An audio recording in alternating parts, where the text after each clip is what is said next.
Assalamualaikum warahmatullahi wabarakatuh. Perkenalkan, nama saya Putri Rizky. Di video kali ini saya akan menyampaikan mengenai kode pemrograman Python regresi linear. Yang pertama di sini telah dijelaskan contoh di mana regresi linear adalah merupakan salah satu metode statistik yang paling populer dan paling dasar gitu. Dan banyak digunakan untuk menemukan hubungan antara dua atau lebih variabel. Kalau misalkan di fisika, regresi linear membantu kita memodelkan hubungan antar parameter. Kayak misalkan di sini udah ada contohnya panjang dan juga periode pendulum. Nah, ini sebagai contoh kita mengimport NumPy, terus kemudian ada scalar linear untuk mengimport linear regressionnya. Kemudian yang terakhir di sini adalah library matplotlib untuk memplotting grafik. Di sini sudah ada data panjangnya. Kemudian ada T, itu adalah merupakan periode pendulum, dan terakhir di sini T squared itu T pangkat 2 dari periode pendulumnya. Kita membuat model fittingnya untuk regresi linear. Ada L prediksi atau panjang prediksi dan juga T squared prediksi yang diambil dari model prediksi di panjang tali pendulum. Kemudian terakhir ini kita memplotting juga gravitasinya, di mana gravitasinya itu adalah 4 dikali n ini NumPy atau P-nya pangkat 2 dibagi model koefisien yang ya di sini.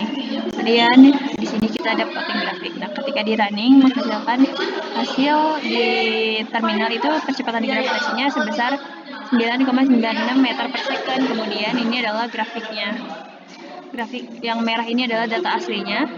Bisa dilihat ya, kalau misalkan linear itu linear itu sempurna ya miringnya atau slope-nya kemiringannya. Kemudian ini adalah regresi linear yang ini merupakan yang merah adalah data aslinya. Lanjut ke contoh selanjutnya. Satu-satu.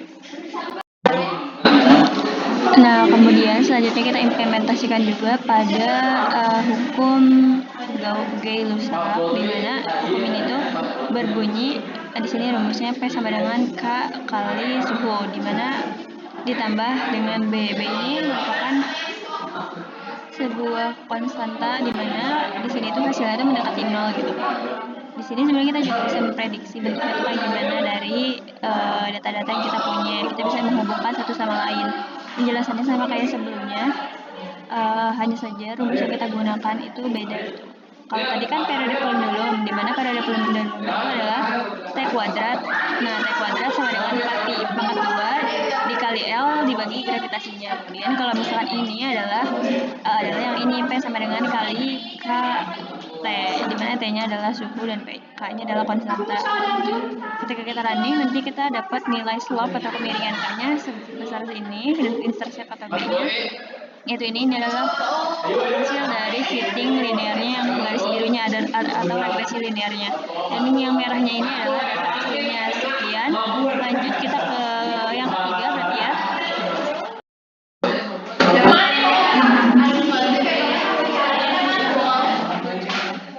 Oke, selanjutnya kita mengimplementasikan kode program regresi linear pada hukum pendinginan Newton, di mana hukum pendinginan Newton ini menyatakan bahwa laju perubahan suhu dari objek T terhadap waktu berbanding lurus dengan perbedaan suhu antara objek dan lingkungan, di mana dt besar per dt kecil atau dt suhu dibagi dengan dt waktu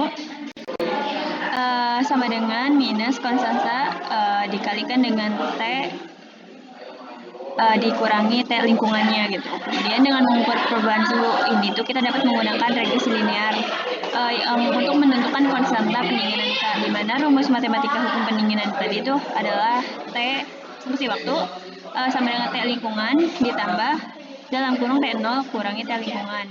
Kemudian dikalikan dengan eksponen pangkat minus KT. Dengan mengambil logaritma ini nanti kita dapat gitu delta T-nya apa gitu. Dengan ngambilnya kita dengan menglenkan si persamaan tersebut. Jadi len delta T sama dengan len T0 dikurangi T lingkungan, karena eksponen bertemu dengan len maka eksponennya hilang, jadi minus KT-nya aja.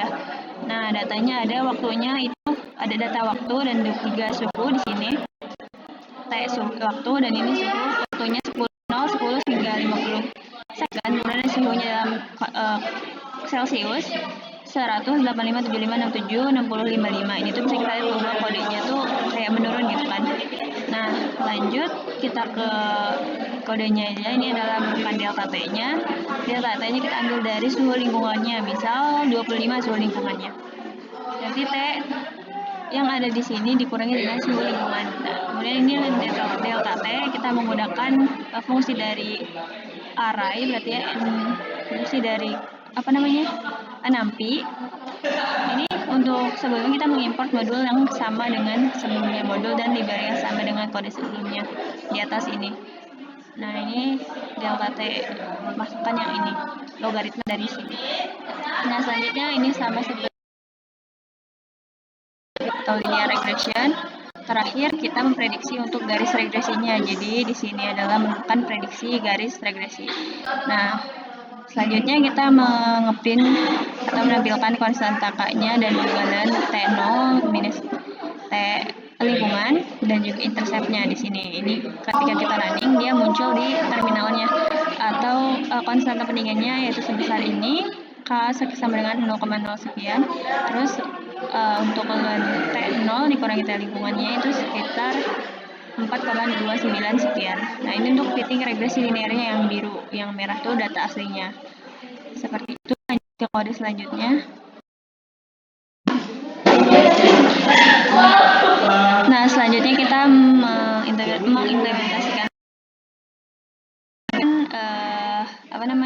hubungan antara arus dan tegangan, di mana di sini tuh terjadi pada bahan semikonduktor, atau yang hukum yang mendasarinya adalah hukum Ohm untuk bahan nonlinear. Nah, di sini kita punya data tegangannya 1, 2, 3, 4, 5, terus arusnya yaitu 2, terus 4,5, 8, 14, dan 22. Nah, untuk transformasi logaritmiknya itu nanti kita menggunakan len V sama len I. Ini adalah simbolnya. Kemudian di sini ada V sama I. Di data yang ini kita logaritmakan. Nah, karena rumus regresi nilainya adalah len I sama dengan len arus sama dengan len K plus N len V, di mana model ini tuh di sini kita masukkan model fittingnya len sama len I atau arus sama tegangannya. Terakhir kita prediksi dari len-nya tersebut, sama kayak model-model sebelumnya. Nah, parameter modelnya itu ada N, len K, dan juga K. Kita bisa lihat di sini N sama K, ya sama len K. Nah, langsung aja kita running. Ketika di running nanti menghasilkan grafik seperti ini. Terakhir ini kan kita memplotting dalam sebuah grafik. Yang X-nya adalah len V, yang I-nya adalah arus, di mana kalau misalnya kita plotting itu kan karena data V itu independen dan I itu kebalik, data V itu dependen dan I itu independen. Misalnya sebenarnya kita bisa bayangkan juga dari data yang kita punya bentuknya itu seperti apa gitu, bentuk datanya. Kemudian ini fitting linearnya, fitting linear di garis lurus dari 0 sampai 1,6. Ini adalah nilai N yaitu sebesar 1,4, len K-nya 0,5, konstanta K-nya 1,8. Lanjut ke kode selanjutnya.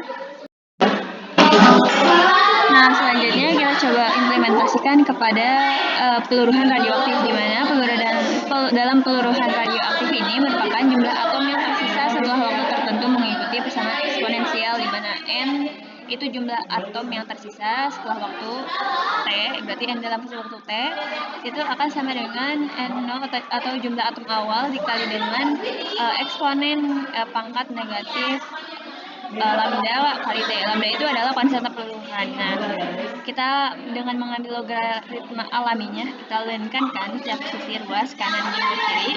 Kemudian kita dapat nanti regresi linear yang ini di sini.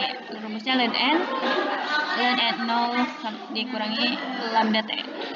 Nah, untuk datanya sendiri bisa kita lihat di sini. N-nya itu adalah jumlah atomnya dan waktunya adalah T di sini. Untuk itu kita transformasikan logaritma linearnya jadi len yang ini, jumlah atom kita logaritmikan dan waktunya tetap kita logaritmikan. Lanjut kita ke fitting regresi linearnya, kemudian kita prediksi sama seperti sebelumnya. Nah, parameter yang kita gunakan adalah lambda Di sini lambda, terus ln n0, ln n0,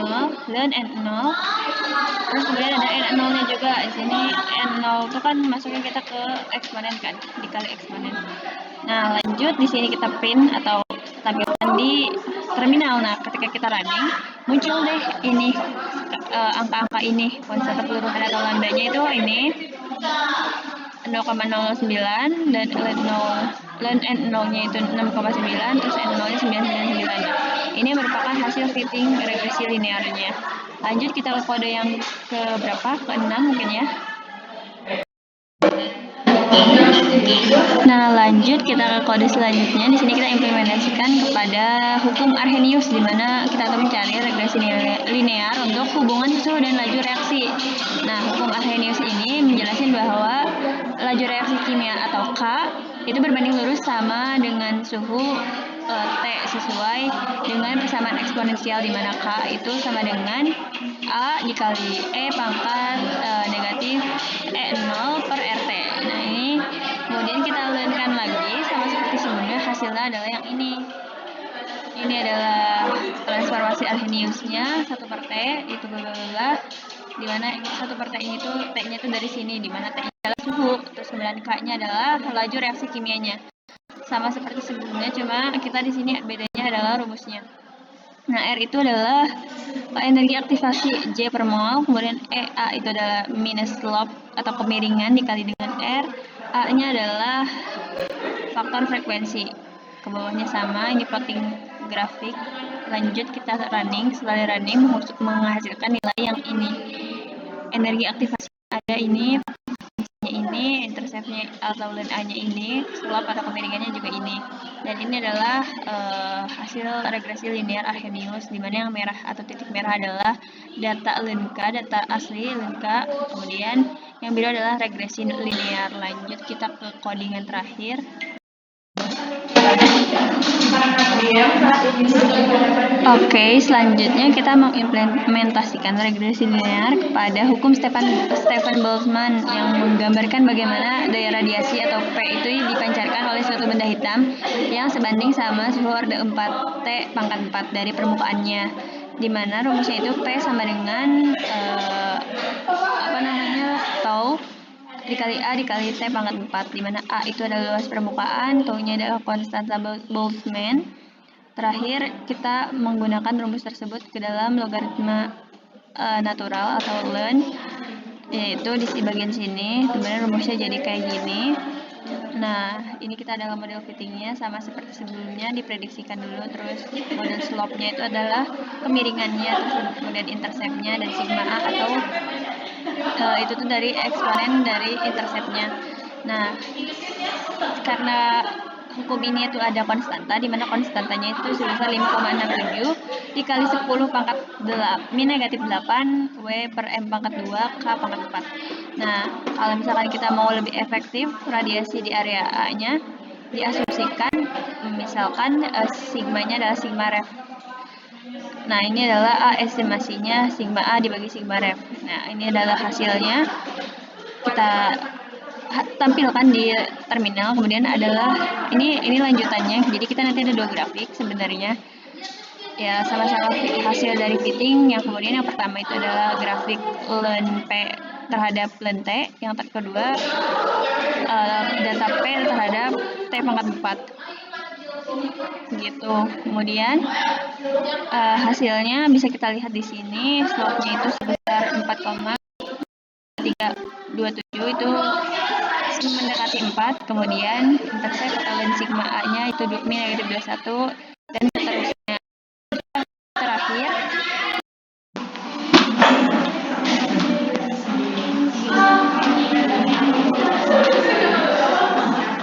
lanjut kita ke hubungan frekuensi dan juga panjang dalam senar bergetar. Ini tuh hukum gelombang pada senar ya, dimana frekuensinya itu akan sebanding dengan kecepatan dan berbanding terbalik dengan 2 dikali panjang senarnya. F sama dengan V per 2L. Nah, dalam fisika frekuensi getaran itu berbanding terbalik kan dengan panjang senar. Kalau misalkan tegangan dan massa persatuan panjangnya tetap konstan, kemudian persamaan untuk frekuensinya yang tadi telah disampaikan. Nah, regresi linear ini kita dapat memodelkan hubungan antara panjang senar dan juga frekuensinya gitu. Nah, karena hubungannya itu F sebanding dengan 1L, dari sini ini sama kayak sebelumnya data ini, kemudian lanjut ini kita ada data yang merah adalah data yang data asli, data eksperimen, yang biru adalah regresi linearnya. Ini kita bisa lihat kemiringannya itu 50, kemudian interceptnya minus 0,04, kecepatan gelombangnya 100 meter per second. Seperti itu teman-teman semuanya. Lanjut kita ke yang lebih kompleks ya. Ini adalah yang lebih, ini telah dijelaskan 8 codingan tentang regresi linear tapi versi lebih simpel, namun kita lanjut ke yang lebih kompleks. Lanjut kita menganalisis tren kenaikan CO2 atmosfer Maulana Loa data NOAA kebanyakan. Nah, di sini tuh kita menggunakan data yang udah ada di webnya, yaitu ini tuh dari webnya. Ada 2 file, di mana file tersebut berisikan tahun dan juga mean values. Secara umum kodenya sama, cuma di sini tuh kita lebih memasukkan data tersebut, kemudian nanti kita analisis karena filenya file CSV. Yang pertama, untuk library-nya tetap sama, pakai NumPy, Pandas, dan juga sklearn, dan Matplotlib untuk grafik. Yang kedua, ini datanya. Kalau yang sebelum-sebelumnya itu pakai rumus berarti ya, kayak simbol rumus, kayak suhu, misal T, dan sebagainya. Kalau ini kita pakai file, karena kita memanggil file sebagai simbol aja. Kemudian ini kita mengambil kolom penting yang ada di file CSV-nya. Lanjut, misalkan X itu merupakan tahun, dan Y-nya merupakan mean. Kemudian lanjut kita regresi linearnya, sama seperti kode sebelumnya. Linear regression, terus model fit juga. Model fitnya X, Y. Dan di sini ada slope atau kemiringan A, dan interceptnya B, terus R kuadrat atau regresi linearnya. Kemudian kita memprediksikan bila mencapai estimasi per tahun 450 ppm. Kalau misal ini maksimalnya. Lanjut, berarti target year underscore 450 sampai dengan target underscore ppm kurangi B dibagi A.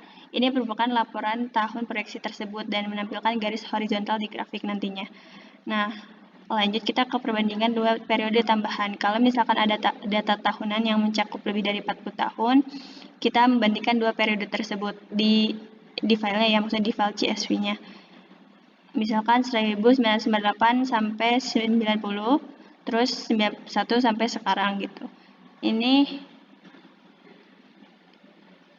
merupakan print untuk menampilkan di terminalnya. Tambahan terakhir outputnya yaitu sebagai plotting. Nah, di terminalnya, file yang kita mau panggil itu harus satu folder sama kode Python-nya.